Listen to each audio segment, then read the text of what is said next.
Hello प्यारे बच्चों, आप कैसे हैं? उठो, जागो और अपने लक्ष्य को पाने के लिए मेहनत करने में लग जाओ।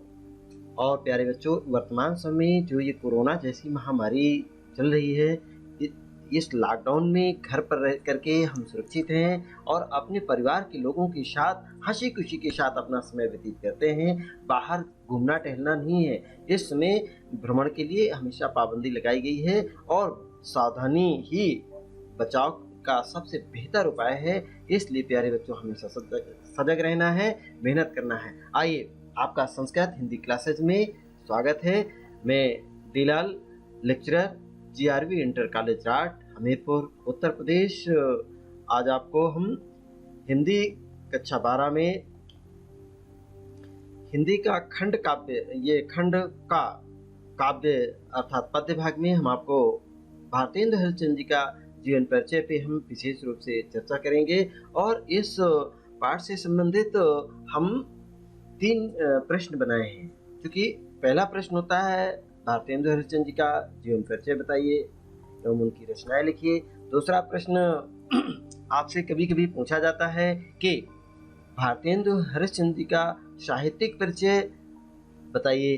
तो साहित्यिक परिचय का उल्लेख करते समय साहित्यिक परिचय में ही सभी रचनाएं भी उनका उल्लेख करना होता है। इसके बाद तीसरा आता है इनकी काव्यगत विशेषताएं क्या हैं। तो काव्यगत विशेषताओं के बारे में हमें विस्तार से हम आपको आज बताएंगे।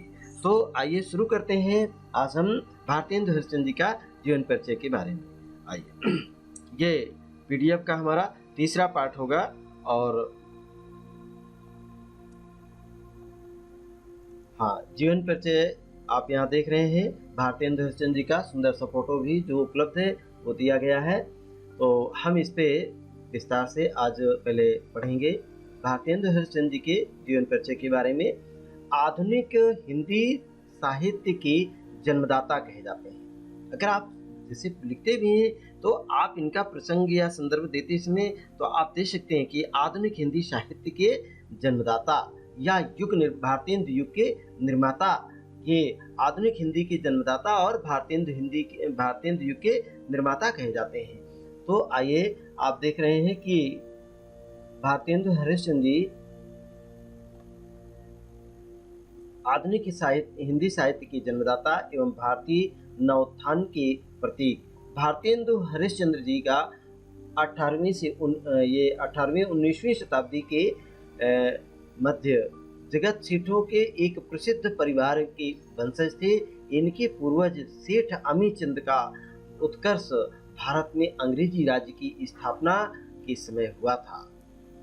अर्थात ये काशी अर्थात बनारस में ही ये बहुत ही धन धान से संपन्न एक वैश्य परिवार में इनका जन्म हुआ था। देखिए, ये इनका परिवार जो था वो 19वीं शताब्दी के जगत के अर्थात विश्व के एक बहुत ही श्रेष्ठ धन धान से संपन्न वैभवशाली परिवार में इनका जन्म हुआ था।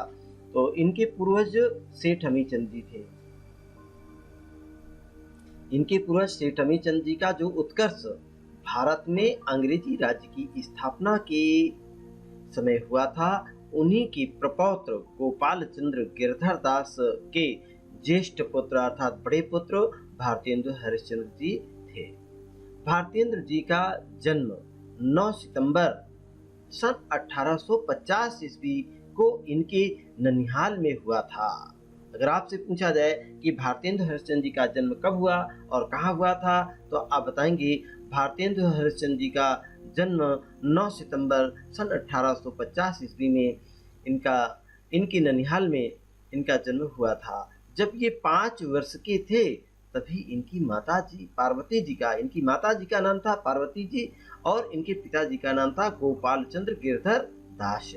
प्यारे बच्चों, इनका जन्म स्थान काशी अर्थात उत्तर प्रदेश में था। अर्थात उस में काशी में सबसे श्रेष्ठ जो वैभवशाली धन धान से संपन्न वैश्य परिवार था, उस गोपाल चंद्र गिरधर दास की ज्येष्ठ पुत्र भारतेंदु हरिश्चंद्र जी थे। तो आइए, आपको जैसा ज्ञात हुआ कि 9 सितंबर सन 1850 ईस्वी में इनकी ननिहाल में इनका जन्म हुआ था। जब ये 5 वर्ष के थे तब माता पार्वती देवी जी का स्वर्गवास हो गया था और जब ये 10 वर्ष के हुए तभी इनके पिताजी का भी स्वर्ग निधन हो गया।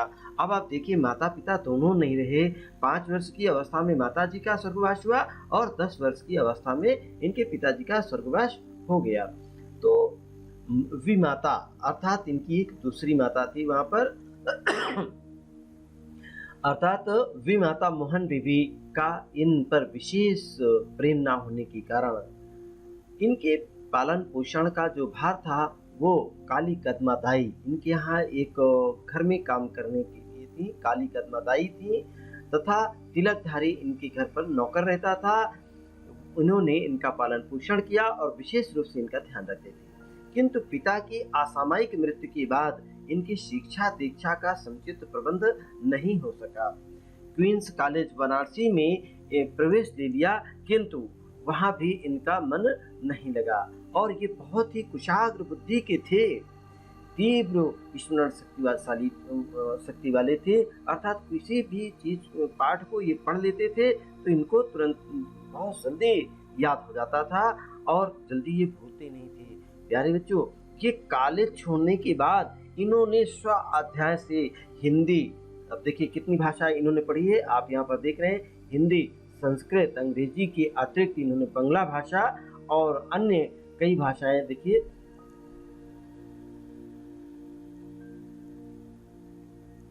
ये गुजराती, हिंदी, संस्कृत, गुजराती, मराठी, मारवाड़ी और पंजाबी, उर्दू आदि भाषाओं का भी इन्होंने अध्ययन किया था। तो आप यहाँ पर देख रहे हैं गुजराती, हिंदी, संस्कृत, गुजराती, मराठी, मारवाड़ी, पंजाबी, उर्दू आदि लगभग इन्हें 9 भाषाओं का विशेष रूप से ज्ञान था और बहुत अच्छा इनको जानकारी थी। आदि भारतीय भाषाओं का ज्ञान प्राप्त कर लिया। 13 वर्ष की अवस्था में इनका विवाह काशी के रईस लाला गुलाब राय, नाम आपने सुना गुलाब राय, तो सबसे रईस अर्थात धन धान से संपन्न लोग थे, उन सबसे पैसे वाले उसमें थे, वैभवशाली लोगों में लाला गुलाब राय की पुत्री का नाम था मन्नो देवी। उस मन्ना देवी से इनका विवाह हो गया। कितनी साल की अवस्था में हुआ? आप जान गए कि 13 वर्ष की अवस्था में इनका विवाह हो गया। तो इनके 2 पुत्र अर्थात एक पुत्री थी, इनके 2 पुत्र और एक पुत्री थी, किंतु पुत्रों का बाल्यावस्था में ही देहांत हो गया। कितने दुर्भाग्यशाली थे। 5 वर्ष की अवस्था में माताजी का स्वर्गवास हो गया, 10 वर्ष की अवस्था में इनके पिताजी का स्वर्गवास हो गया और इनके 2 बेटा एक बेटी थे जो बचपन में ही अर्थात बाल्यावस्था में ही इनका भी स्वर्गवास हो गया। देखिए बाल्यावस्था में ही देहांत हो गया। केवल एक इनकी बेटी बची विद्यावती जो सुशिक्षिता थी, वो भी पढ़ी लिखी और बहुत ही कुशाग्र बुद्धि की थी। भारतेंदु जी जैसे ही बहुत ही कुशाग्र बुद्धि की थे और बहुत जल्दी ये स्मरण होता था इन्हें। भारतेंदु जी को ऋण लेने की आदत पड़ गई थी। ये क्या आदत इनको ऐसी क्यों पड़ गई थी? जानते हैं, ये कवियों को और बड़े बड़े लोगों का ये बहुत सम्मान करते थे, बहुत इनके यहाँ आना जाना लगा रहता था।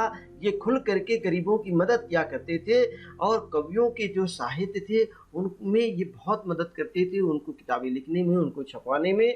तो इस तरह से बहुत खुले हाथों से ये अपनी पैतृक संपत्ति को खर्च करते रहे।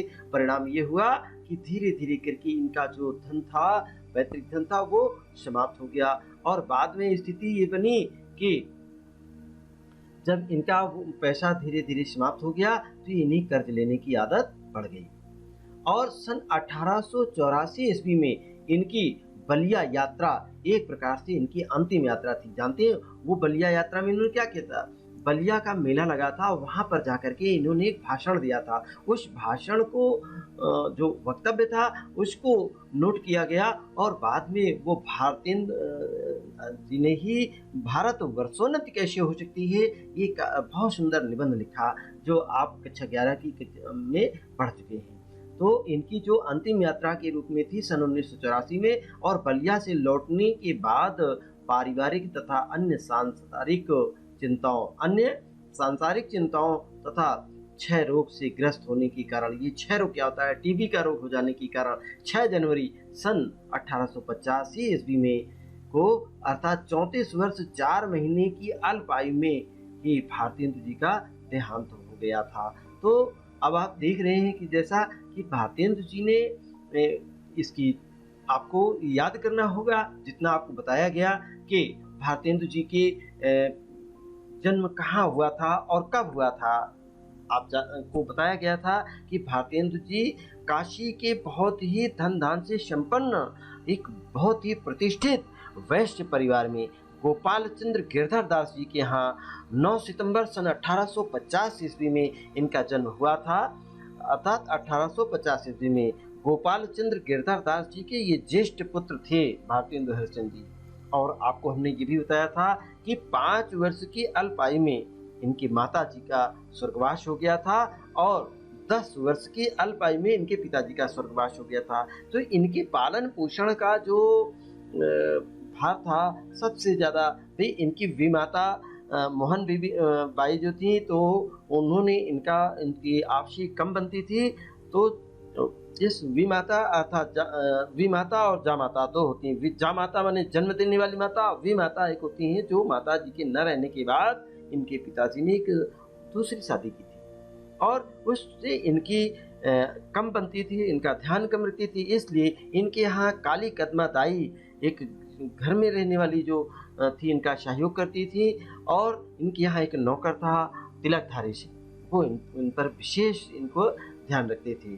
प्यारे बच्चों, इनके परिवार इनका जो पढ़ाई शिक्षा का कार्यक्रम था अर्थात पढ़ाई का ये व्यवधान उत्पन्न हुआ और धीरे धीरे करके इनके देखिएगा काशी के सबसे रईस जो संपन्न लोग थे बाबू गुलाब राय से, तो लाला गुलाब राय से इनकी पुत्री थी मन्नो देवी से इनकी शादी हुई 13 वर्ष की अल्पावस्था में। और प्यारे बच्चों, उनके 2 पुत्र और 1 पुत्री थे, किंतु पुत्रों का बाल्यावस्था में ही देहांत हो गया।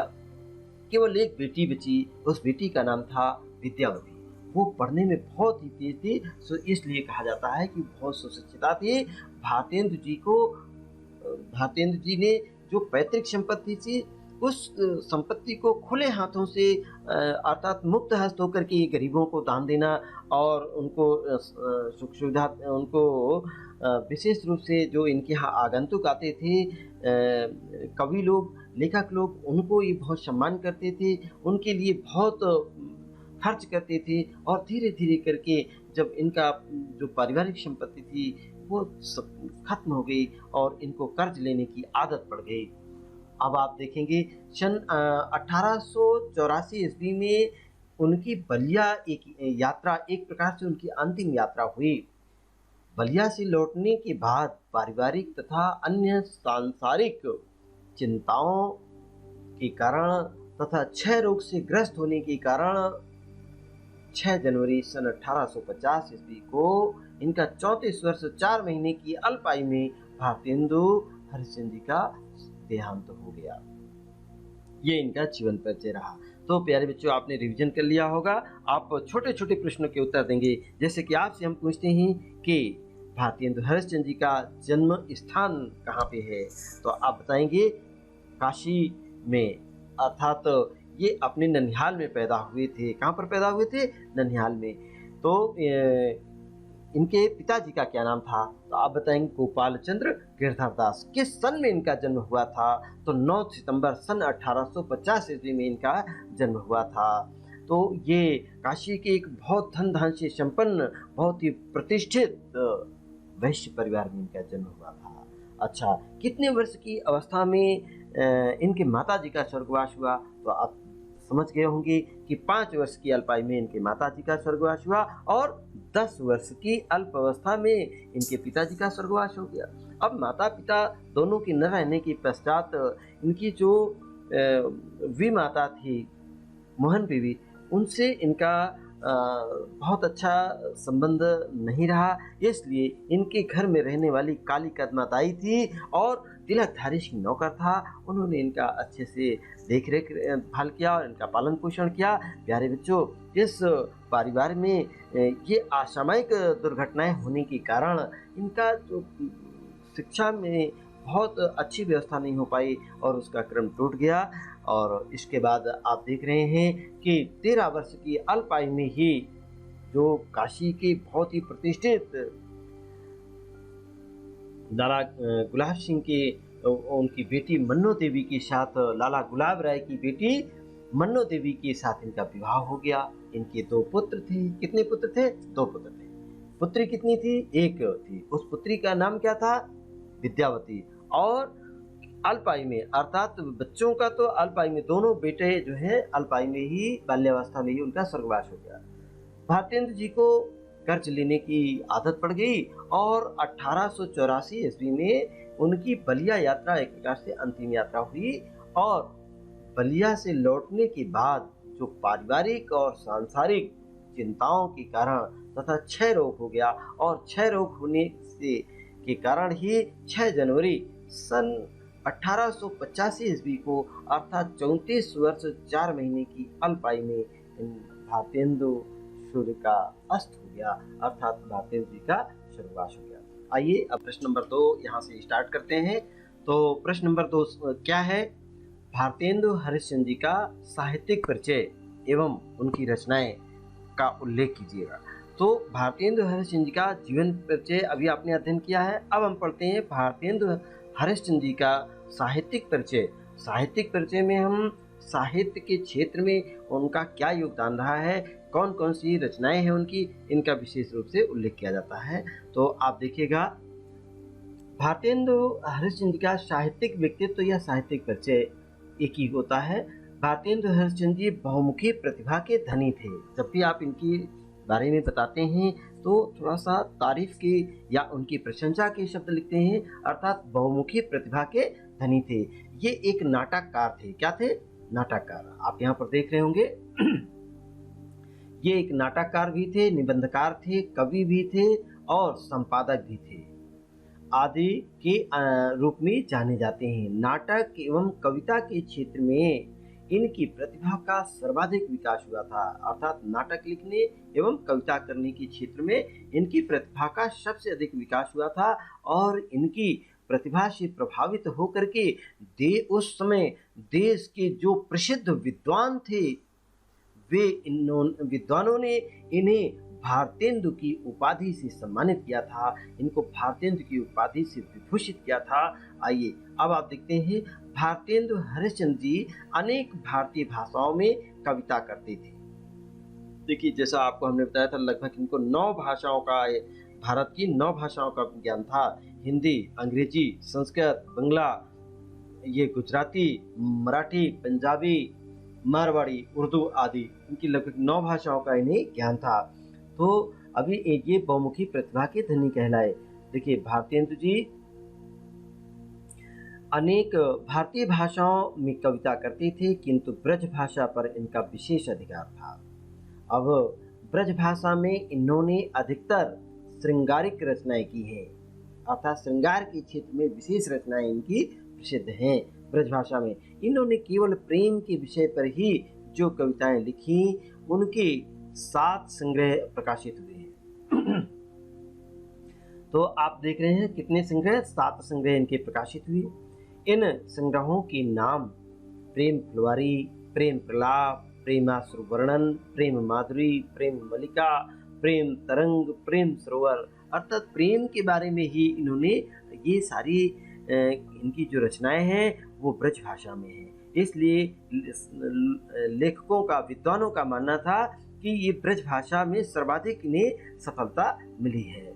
अब आप आगे देखेंगे, इनको ये स्पष्ट हो गया कि इनकी जो प्रमुख रचनाएं हैं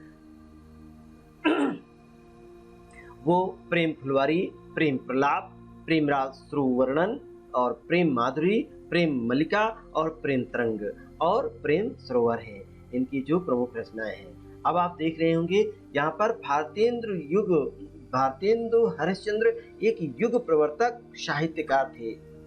इन्होंने हिंदी में, देखिए अब यहाँ पर इन्होंने अपनी विलक्षण प्रतिभा का परिचय देते हुए हिंदी साहित्य के विकास में अमूल्य योगदान दिया।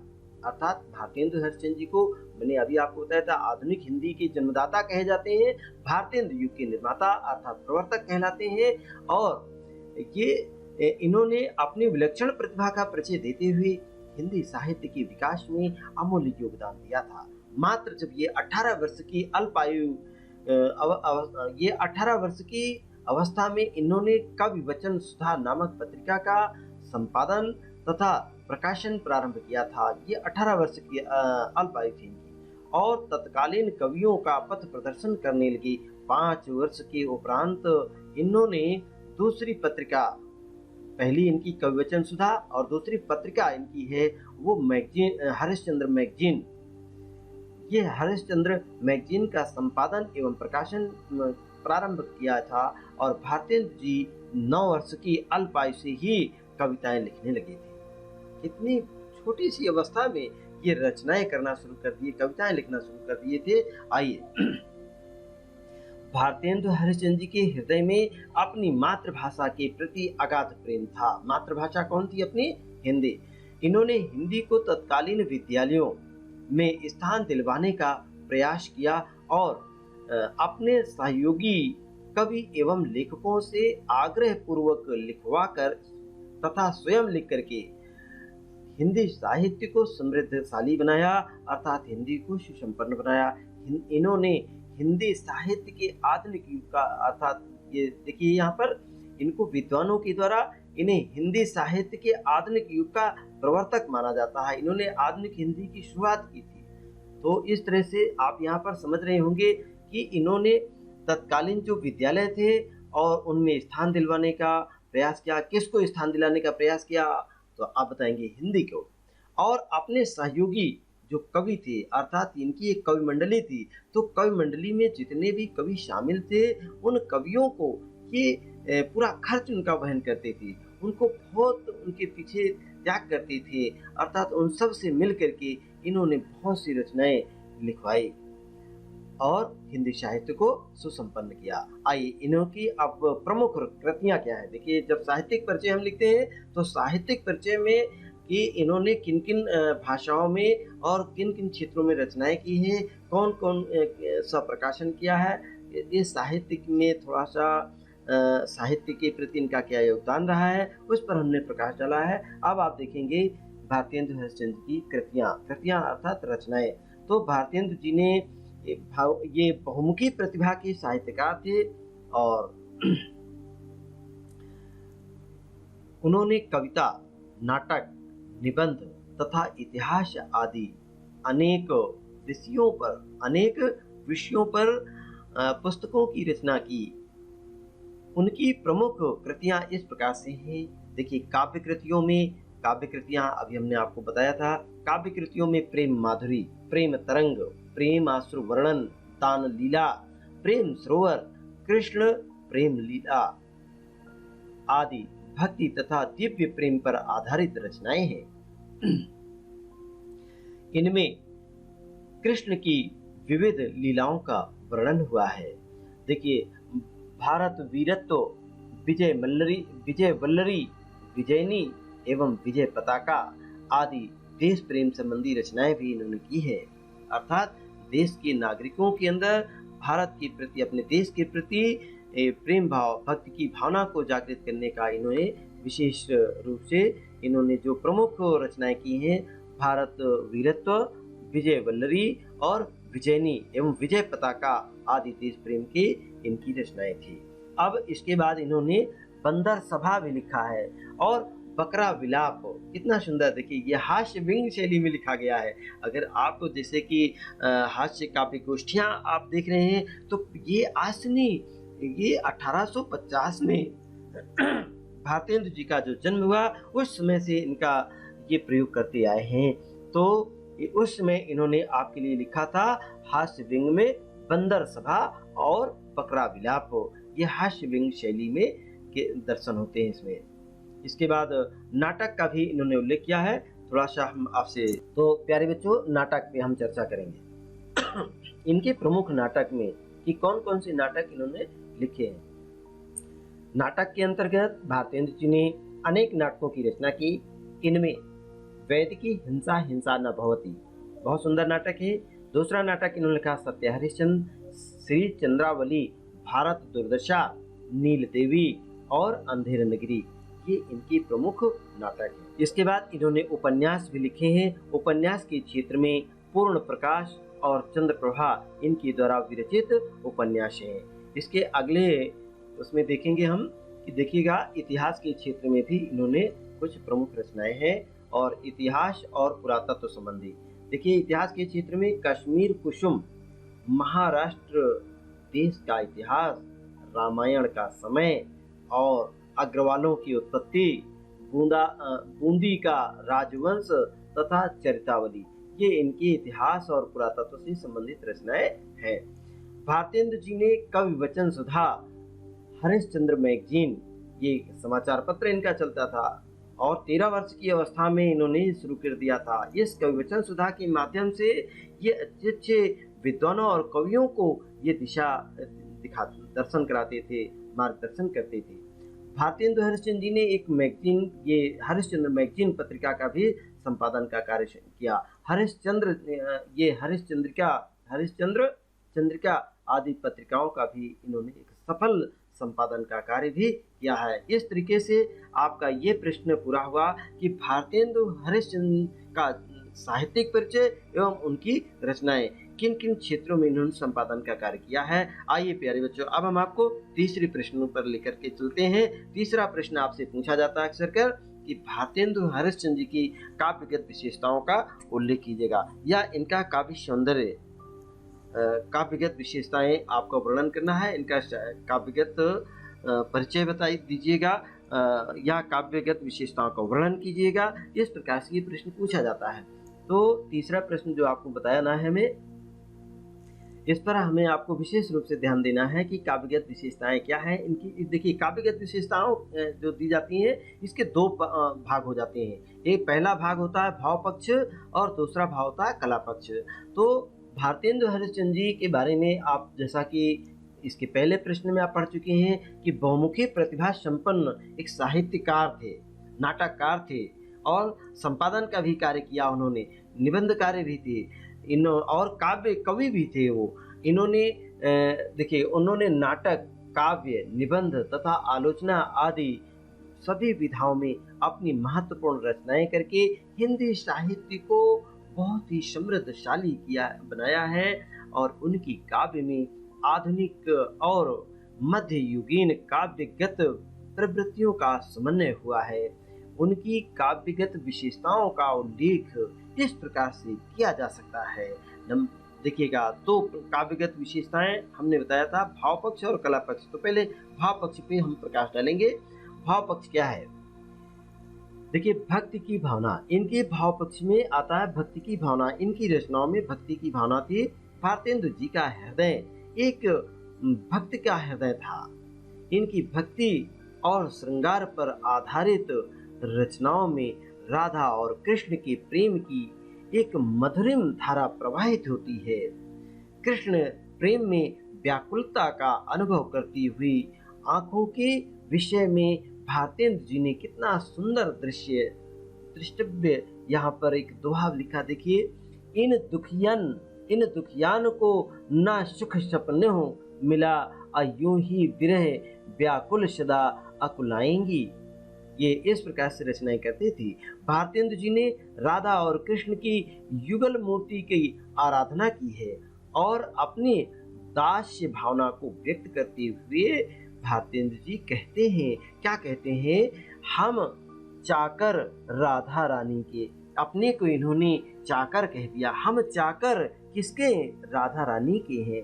ठाकुर श्री नंदन के, अर्थात ठाकुर श्री नंदन श्री कृष्ण भगवान के, अर्थात नंद बाबा के जो श्री कृष्ण जी के ये उनकी चाकर थे।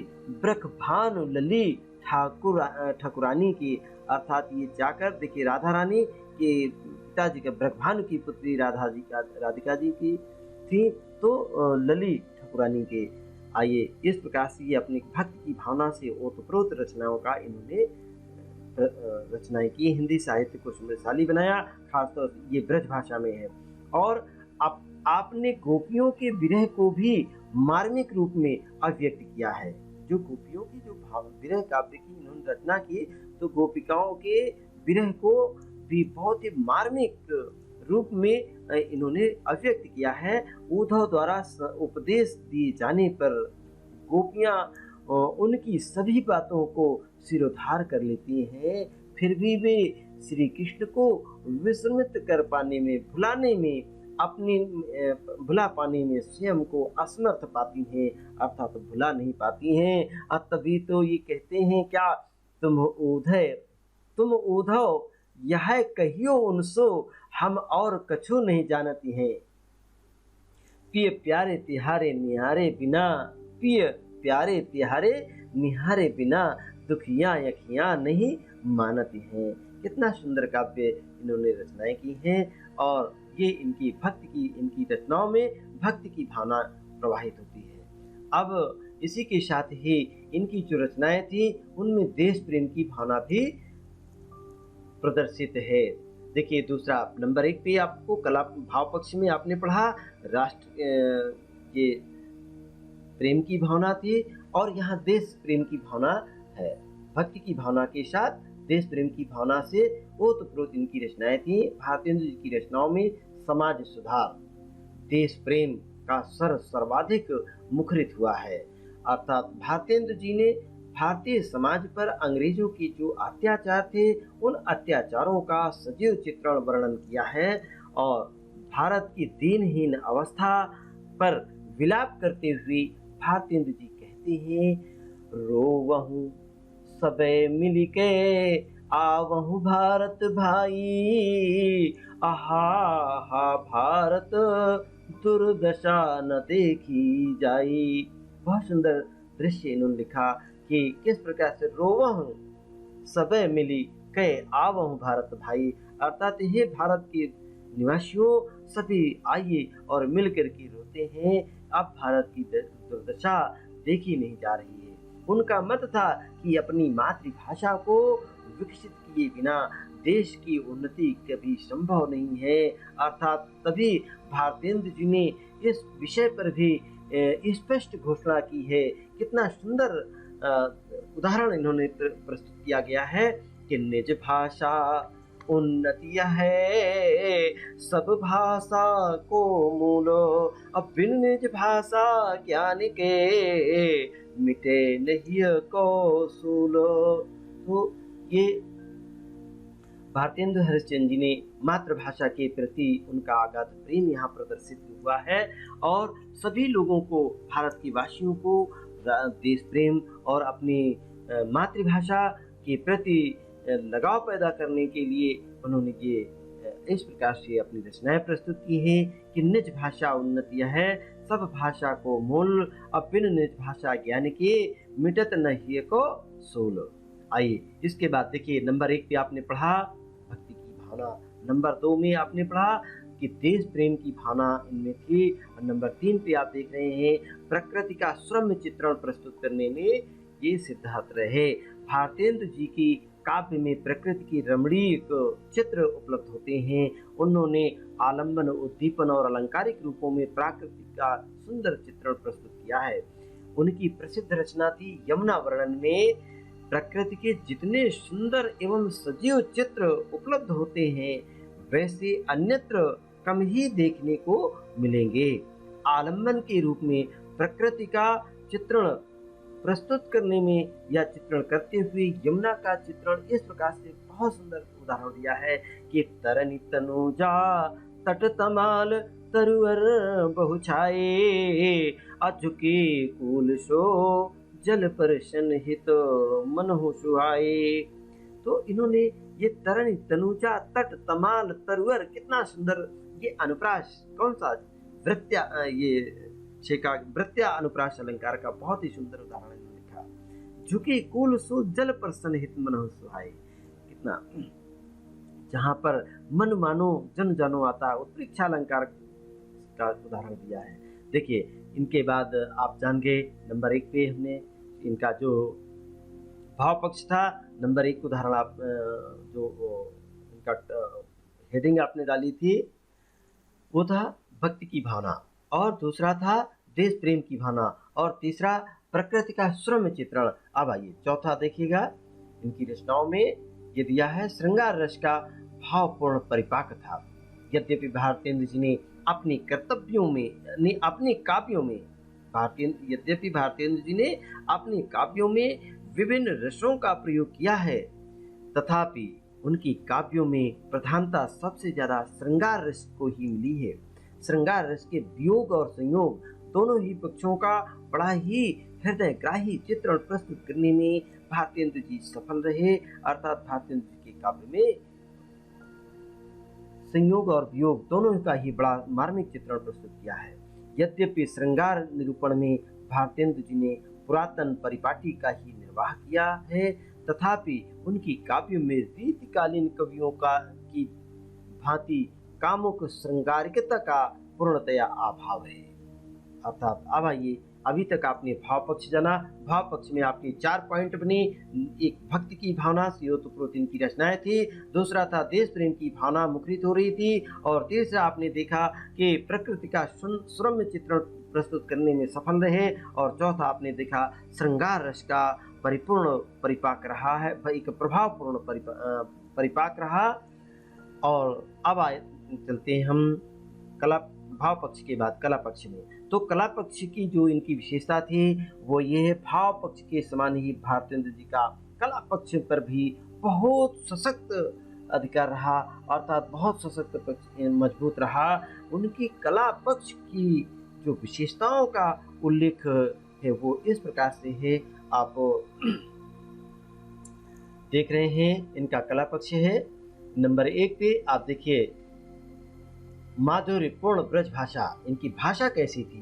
क्योंकि जब कला पक्ष दिया जाता है तो कला पक्ष के अंतर्गत भाषा क्या थी, और छंद कौन से थे, शैली कौन सी थी, अलंकार योजना कैसी थी, इन पर विशेष रूप से प्रकाश डाला जाता है।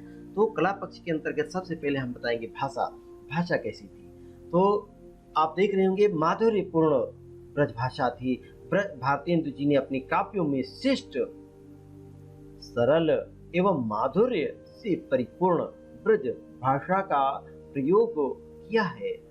भाषा में नवीनता और सजीवता, प्रचलित शब्दों, लोकोक्तियों तथा मुहावरों आदि के यथा स्थान प्रयोग से भाषा में प्रवाह उत्पन्न हो गया है। आप देखिए ब्रज भाषा में ऐसा क्या हुआ है, भाषा में नवीनता और सजीवता है। भाषा में क्या है, नवीनता भी है और सजीवता भी है। और जो प्रचलित शब्द थे उनका प्रयोग किया, उनमें मुहावरों का प्रयोग किया, और लोकोक्तियों का भी यथास्थान प्रयोग करने में ये सफल रहे हैं। दूसरा आप देखेंगे इनकी छंद, इन्होंने विविध छंदों का प्रयोग किया है। भारतेंद्र जी ने अपनी रचनाओं में विविध छंद कौन कौन से, देखिए विशेष रूप से कवित्व और सवैया, लावनी, चौपाई, दोहा, छप्पे तथा कुंडलियां का भी इन्होंने छंदों का प्रयोग किया है। कुंडलियां आदि छंदों का प्रयोग किया है। तो प्यारे बच्चों, इनकी देखिए माधुर्यपूर्ण ब्रज भाषा है और विविध छंदों के प्रयोग में ये सफल रहे हैं, जिनमें कवित्व, सवैया, लावनी और चौपाई, दोहा, छप्पे तथा कुंडलियां आदि छंदों का प्रयोग किया है। और इनकी शैली में विविधता है। शैली में भारतेंद्र जी की जो शैली है उनके भावों के अनुकूल है, और उन्होंने मुख्य रूप से मुक्तक शैली का प्रयोग किया है। अगर आपसे पूछते हैं, मुक्तक शैली को अपनाया है और उसमें अनेक नवीन प्रयोग करके अपनी मौलिक प्रतिभा का परिचय दिया है। प्यारे बच्चों, लोकगीतों की शैली को अपनाया है। लोकगीतों की शैली में भारतेंद्र जी ने राष्ट्रीयता से परिपूर्ण काव्य की रचना की है, और इसमें भी वे पूर्णतया सफल भी रहे हैं। तो इस तरह से प्यारे बच्चों आपको मालूम हुआ कि इन्होंने भाव पक्ष में क्या किया है। भाव पक्ष में आपको जैसा बताए थे अभी कि इन्होंने भक्ति की भावना है, और खासतौर से भाषा में आप देखिए ब्रज भाषा का प्रयोग किया है, विविध छंदों का प्रयोग किया है। शैली कौन कौन सी है, तो आपको विशेष रूप से मुक्तक शैली को अपनाया है, लोकगीतों की शैली को अपनाया है इन्होंने। अब आप देखेंगे अलंकार योजना। तो अलंकार में कौन कौन से प्रयोग किए हैं, आइए इस पर हम प्रकाश डालेंगे। भारतेंद्र जी ने भारतेंदु जी के काव्यों में अलंकारों का सहज ही प्रयोग हुआ है। उन्होंने अलंकारों को अपने काव्य में साधन के रूप में ही अपनाया है, साध्य के रूप में नहीं अपनाया। अर्थात अलंकारों की साधना करना उनका लक्ष्य नहीं था। अलंकारों के प्रयोग में उन्होंने चमत्कार को नहीं वरन सरसता को प्रधानता दी है। आइए भारतेंदु जी की काव्यगत विशेषताओं का उल्लेख विश्लेषण करते हुए आचार्य रामचंद्र शुक्ल ने बहुत ही अच्छा इनके बारे में लिखा है कि अपनी सर्वतोन्मुखी प्रतिभा के बल से एक और तो वे पद्माकर और द्विजदेव की परंपरा उनमें दिखाई पड़ती है और दूसरी ओर बंग देश के मधुसूदन दत्त और हेमचंद्र जी की श्रेणी में भी आते हैं। एक ओर तो राधा और कृष्ण की भक्ति की भावना में झूमते हुए नई भक्ति माला गोते हुए दिखाई देते हैं, तो दूसरी ओर टीकाधारी बगुला भक्तों को हंसी उड़ाते हुए तथा स्त्री शिक्षा, समाज सुधार आदि पर व्याख्यान देते हुए पाए जाते हैं।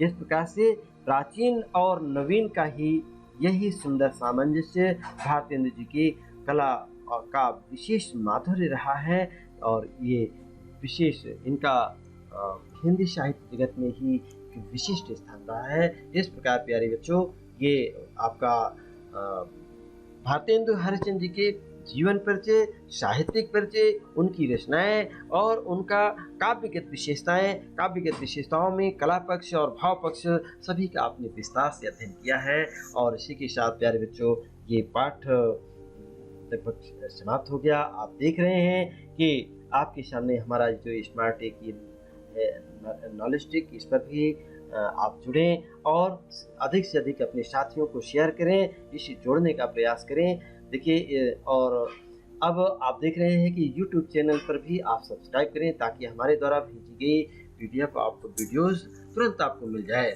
और हाँ, विशेष रूप से आप ध्यान देंगे कि जो हमारी पूर्व में वीडियो भेजी गई हैं, PDF भेजे गए हैं, उनका रिवीजन भी करते रहें, समय समय पर पढ़ते रहें, ताकि उसी से आपको हम प्रश्न देंगे और उन प्रश्नों के उत्तर भी आपको इसी पे देने होंगे। प्यारे बच्चों, अब आप देख रहे होंगे ये आरोग्य सेतु ऐप डाउनलोड करने के लिए हमारी भारत सरकार और उत्तर प्रदेश सरकार निरंतर भारत के सभी नागरिकों को अनिवार्य कर दिया है। अर्थात इससे अगर ये कोरोना वायरस से बचना है तो उस बचने का उपाय भी इसमें बताया गया है, कैसे आप बचेंगे। इसको आप डाउनलोड कर लें और आप हमारा ये व्हाट्सएप चैनल है, व्हाट्सएप से जुड़ें और अधिक से अधिक अपने साथियों को भी जोड़ने का प्रयास करें। इसी के साथ ही हम ये